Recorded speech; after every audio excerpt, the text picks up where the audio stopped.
We've all used ChatGPT and other AI tools. The big challenge in healthcare is to make AI work in a reliable fashion.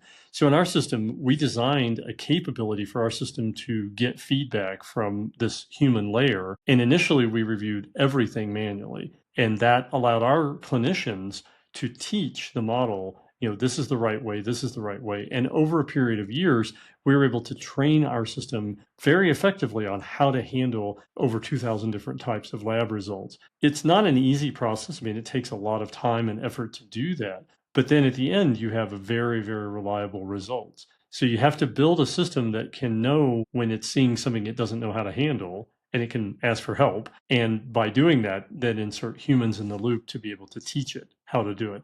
That's, I think, the critical fashion here is most people think AI can just know how to do everything on its own. And in medicine, that's just not the case. There's a lot of things it doesn't know how to handle. It sounds like you and your team were ahead of the AI curve because you said you've been training this for a couple of years. So how long have you been building this model? We're about 2 years old, so we've been building it from the beginning. And the thing that we did that is maybe a little bit different than most is we didn't take the two people in a garage going build a solution. We actually engaged providers from the beginning.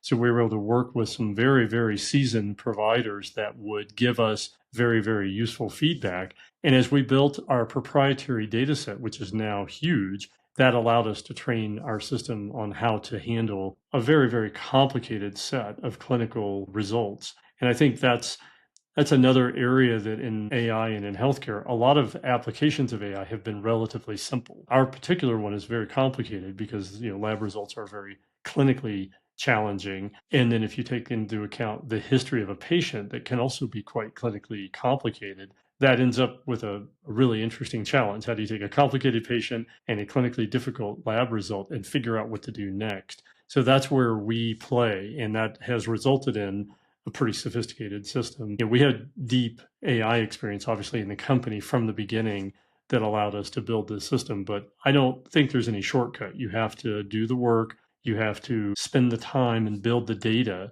necessary to be able to train a system to do this. So it's just not easy to do. Like some technologies are overnight successes. I think this one just takes a lot of time.